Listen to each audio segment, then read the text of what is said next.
ओम शांति। भगवान से की गई प्रार्थना का जवाब हमें कब और कैसे मिलता है?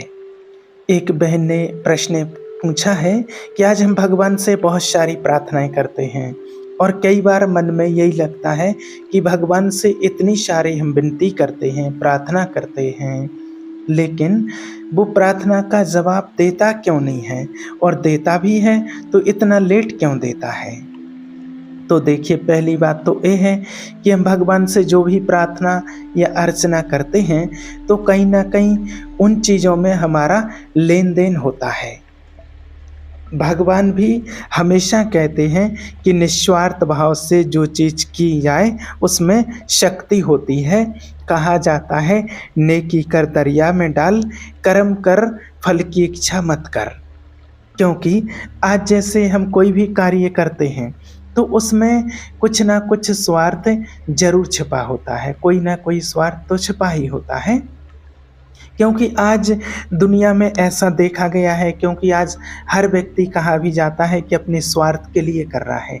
आज व्यक्ति जो भी कार्य कर रहे हैं, चाहे अपना नौकरी हो, धंधा हो, बिजनेस हो, परिवार का पालन पोषण कुछ भी हो, तो वो सब कुछ स्वार्थ के वश ही कर रहा है, स्वार्थ के प्रति ही कर रहा है। आजकल यहाँ तक भी कहा जाता है कि अगर किसी से व्यक्ति मिलता है, उससे गुड मॉर्निंग करता है, राधे राधे करता, राधे श्याम कुछ भी शब्द बोलता है, तो वो भी एक स्वार्थ के प्रति। कहते हैं लोग कि जब तक स्वार्थ रहता है तब तक राम राम, और स्वार्थ के बाद तो सब भूल जाते हैं, अपने काम से मतलब होता है। तो वास्तव में और हम लोगों को भी लोग बोलते हैं, जैसे कहीं जाते हैं, किसी गांव में जाते हैं, परमात्मा का संदेश देने के लिए, सत्संग के लिए जाते हैं, तो भी लोग बोलते हैं कि अरे इनको कुछ मिलता होगा, इतनी दूर से आ रहे हैं, भागते आते हैं, और अपना मना गर्मी हो, सर्दी हो, कुछ भी मौसम हो, और फिर भी ये आना नहीं छोड़ते हैं। तो भाई कुछ ना कुछ तो कहीं से इनको गवर्नमेंट से कुछ मिलता होगा, कहीं से कुछ मिलता तो ज़रूर होगा। तो क्योंकि आज तो दुनिया में लोग जिनको पेमेंट मिलती है, टीचर लोग कुछ कोई भी हो, तो वो भी अपना माना जब ऐसा मौसम कुछ भी ऊपर नीचे होता तो नहीं जाते हैं।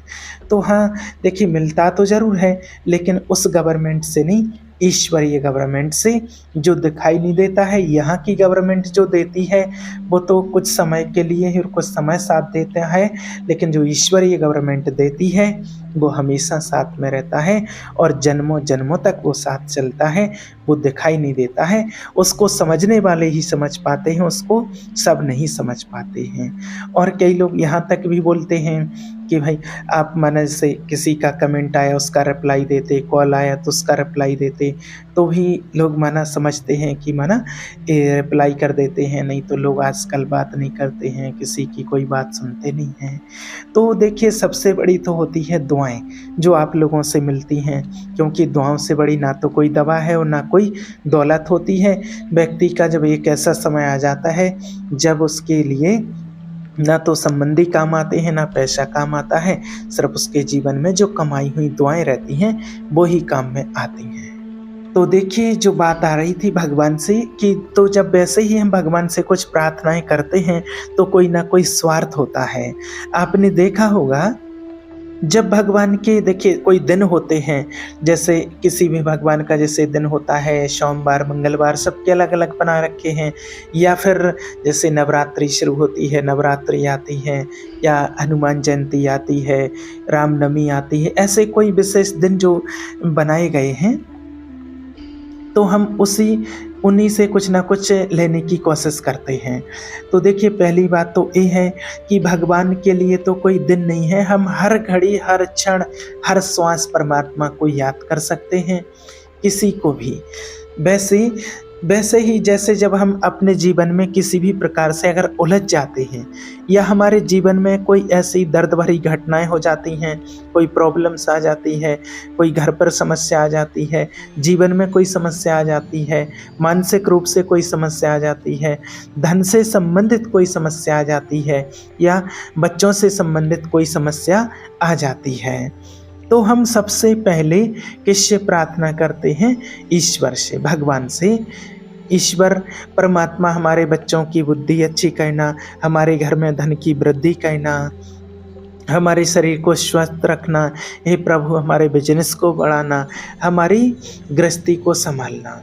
तो मीन्स हम जो भी प्रार्थना कर रहे हैं वो किसके लिए है? किसके लिए कर रहे हैं? स्वयं के लिए।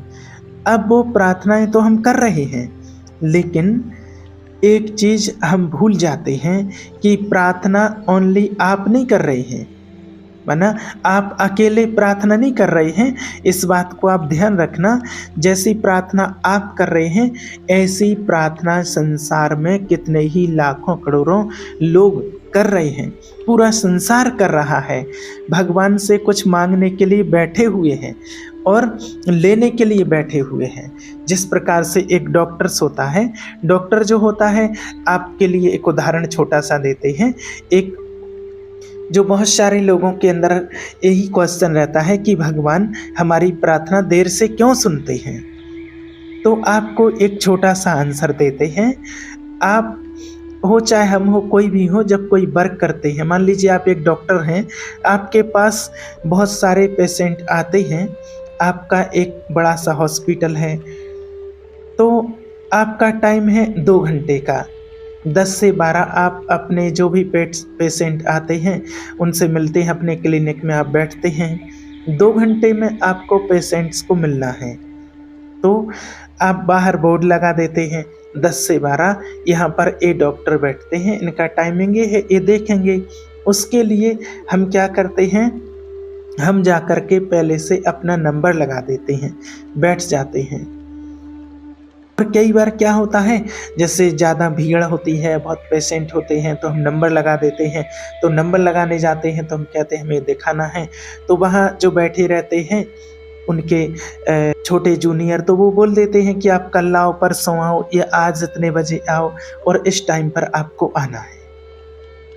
तो इसका मतलब देखिए कि जब एक डॉक्टर आपको, प्रोफेशनल जो डॉक्टर है, वो आपको टाइमिंग के अकॉर्डिंग एक दिन के अनुसार आपके सॉल्यूशन को देख रहा है, ये आपकी चीज़, आपकी समस्या को सुन रहा है। एक माना एक डॉक्टर है और वो आपको टाइम दे रहा है कि इस टाइम पर इस दिन आना, तब मैं आपकी समस्या को सुनूंगा। तो भगवान के लिए तो देखिए, भगवान के पास तो पूरा संसार है, कितनों की प्रार्थनाएं उनके लिए दिन भर में आती हैं। आप सोचिए 1 सेकंड में कितनी प्रार्थनाएं उनके पास आती हैं। वो सॉल्यूशन, समाधान तो करते हैं, लेकिन नंबर वाइज, जहाँ पर भगवान को लगता है कि इस प्रार्थना से किसी का जल्दी से हल होने वाला है, तो वो कर देते हैं। तो वैसे ही भगवान भी हमें क्या कहते हैं कि जो हम कर रहे हैं उसमें हमें फल नहीं रखना है। जैसे कल हमें किसी ने बताया, कॉल करके बोला है कि हम अपने जीवन में सामने वाले के लिए कितना भी अच्छा कर लें, लेकिन सामने वाला हमेशा हमारे साथ बुरा करता है। आप हमेशा याद रखें, आपने इस जन्म में उसके साथ अच्छा किया है, लेकिन पूर्व जन्म में आपको नहीं पता कि आपने उसके साथ क्या किया है, क्योंकि क्रिया की प्रतिक्रिया होती है और बिना क्रिया के कोई भी प्रतिक्रिया नहीं होती है। आपने जब ऊपर की ओर पत्थर फेंका तो पत्थर ऑलरेडी आपके पास नीचे आएगा, भले कुछ दूरी पर पड़े। आपने यहाँ फेंका था, लेकिन हो सकता है कि वो थोड़ी दूर पर पड़ जाए, लेकिन वो नीचे ही गिरेगा। वैसे ही आपके जीवन में कोई भी परेशानी आ रही है, हम भगवान को प्रार्थना के अकॉर्डिंग उस परमात्मा को सुना रहे हैं। परेशानी किसी भी ओर से आई हो, उस परेशानी से कहीं ना कहीं हमारे कर्मों का नाता अवश्य जुड़ा ही हुआ है। आज व्यक्ति कई बार ऐसे हमारे जीवन में आ जाते हैं जो हमें अंदर तक तोड़ देता है, और फिर हम परमात्मा से प्रार्थना करते हैं तो कहते हैं कि भगवान या तो आप मुझे उठा लो या मुझे इन समस्याओं से बाहर निकालो। तो अब भगवान इस चीज का ध्यान रखेंगे कि आपने जब पूर्व जन्म में कोई कर्मों का हिसाब किताब बनाया था, तो वो उसको कैसे भूल जाए, क्योंकि कर्मों का हिसाब किताब तो नहीं भूल सकते हैं ना। क्योंकि जीवन में अगर हम एक अच्छी चीज लेना चाहते हैं तो 10 बुरी भी खड़ी होगी आपके सामने। एक अच्छी प्राप्ति के लिए 10 अच्छे एक अच्छी प्राप्ति के लिए आपको 10 नेगेटिव चीज़ों को पार करना होगा। 10 पत्थर रखे जाएंगे, 10 समस्याएं आपके सामने आएंगी। आप जब उन 10 पत्थरों को क्रॉस करेंगे तब आपको एक अच्छी चीज़ मिलेगी। आपको मान लीजिए आप एक गुलाब का ही फूल है, अगर उस फूल को चाहते हैं और वो झाड़ी के अंदर लगा हुआ है तो पहले आपको कांटों से सामना करना पड़ेगा। और जब कांटे से आप सामना करते हैं, धीरे धीरे बचाव करते हैं और बचाव करके हाथ अंदर डालते हैं झाड़ी में, तब आपको वो सुंदर फूल मिलता है। जैसे एक आम का पेड़ होता है, उसमें आम लगे हैं, अब वो बहुत ऊंचाई पर लगे हैं मान लीजिए। अब क्या होता है, अब कोई बच्चा हो, बड़ा हो, कोई भी हो, तो कोई डंडे के सहारे से, कोई पत्थर से या कोई इस पेड़ पर चढ़ करके वो आम तोड़ते हैं। लेकिन अगर हम कहें कि हम वृक्ष को सिर्फ देख लें और मुझे फल मिल जाए, तो पॉसिबल है क्या? नहीं। तो वैसे ही सोचें, जब वो चीज़ पॉसिबल नहीं है तो वैसे ही हम अपनी हुई बनाई हुई चीज़ों से हम इम्पॉसिबल को पॉसिबल कैसे कर सकते हैं? हम भगवान से प्रार्थना कर रहे हैं, करनी भी चाहिए, क्योंकि वो हमारा पिता है। अगर हम अपने मन की बात उसको नहीं सुनाएंगे तो किसको सुनाएंगे? लेकिन जब आप भगवान से प्रार्थना कर लेते हैं और फिर हम एक तरफ तो सुना भी देते हैं भगवान को और दूसरी तरफ उसकी सुनेंगे भी नहीं, सुनते नहीं हैं, तो सुनाया भी लेकिन उसकी नहीं सुनेंगे। तो भगवान हमें क्या कहते हैं? सत कर्म करो, श्रेष्ठ कर्म करो, पुण्य कर्म करो, श्रेष्ठ मत पर चलो, जीवन में सबको दुआएं दो, अपने जीवन को खुशहाल बनाओ, जीवन को शक्तिशाली बनाओ, अपने संकल्पों का ध्यान रखो, बुरे आचरण नहीं करो, गंदा काम नहीं करो, उल्टे सीधे काम नहीं करो। तो जब हम भगवान का कहना नहीं मानते हैं तो भगवान हमारा कहना कैसे मानेगा? जब भगवान से हम प्रार्थना कर रहे हैं कि भगवान जी ये कर दो, भगवान ये कर दो, तो जब भगवान आपसे कुछ कहते हैं तो क्या आप मानते हैं, आप सुन पाते हैं? जब हम उसके पद पर चलने के लिए, पथ पर चलने के लिए, जब हम उसके पथ पर चलने के लिए इतना कुछ कर लेते हैं, अगर कोई आपको कह दे कि आप आधे घंटे के लिए भगवान के घर में आओ, परमात्मा को याद करो, सत्संग सुनो, मेडिटेशन करो, तो कहते हैं कि हमें तो फुर्सत नहीं है। और भगवान को कहें हम कि 24 घंटे आप हमारे पास बैठे रहो, ये पॉसिबल है क्या? भगवान के लिए तो हमारे पास आधा घंटे का भी समय नहीं है और भगवान को कह रहे हैं कि भगवान आप मेरा साथ दो हमेशा।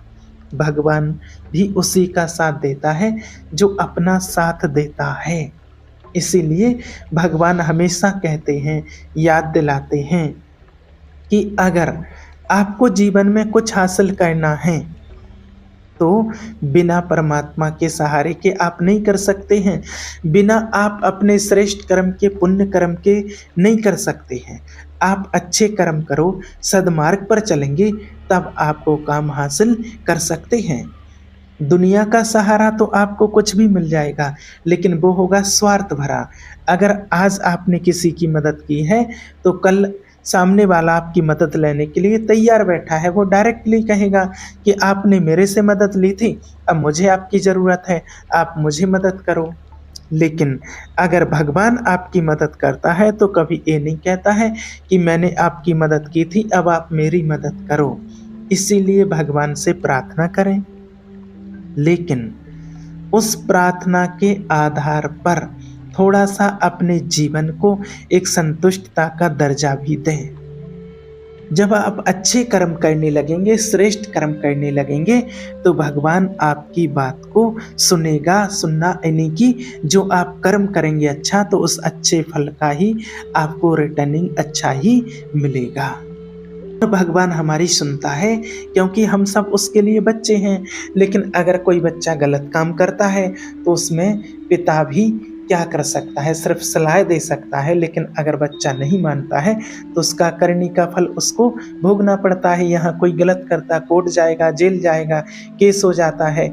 ऐसा ही अब वो पिता उसमें क्या कर सकता है? जब केस हो गया तो अब वो तो शुभ भावना ही रख सकता है। ऐसे ही पिता परमात्मा भी शुभ भावना ही रखते हैं। वो तो श्रेष्ठ मत पर ही चलने के लिए बच्चों को प्रेरित करते हैं और कहते ही हैं। दुनिया में तो हम किसी भी रूप में किसी भी संबंधी से हों, लेकिन उसके लिए तो हम उसके बच्चे ही हैं। लेकिन जब उसको पता है कि इसके जीवन में इस बात का सॉल्यूशन अब जा कर के होता है और अब इसका अब होना है, तभी वो होता ही है, क्योंकि जो कर्म का हिसाब होता है वो चुकतू होता है, तब हमें उस चीज़ का फल मिलना शुरू हो जाता है। इसलिए आप परेशान ना हों, भगवान से आप जो भी प्रार्थना करते हैं उस तक वो पहुँचती है, लेकिन बस ये है उसके लिए थोड़ा-सा समय का इंतज़ार करना होता है। इसलिए अपने जीवन में जब तक आप भगवान से नाता जोड़े रखेंगे, आपका जीवन बहुत अच्छे से अच्छा चलता रहेगा, आपके जीवन में कोई समस्याएँ नहीं आएँगी। इसलिए परमात्मा को हमेशा साथ रखें, श्रेष्ठ कर्म करें, पुण्य कर्मों की पूँजी अपने जीवन में जमा करें। ओम शा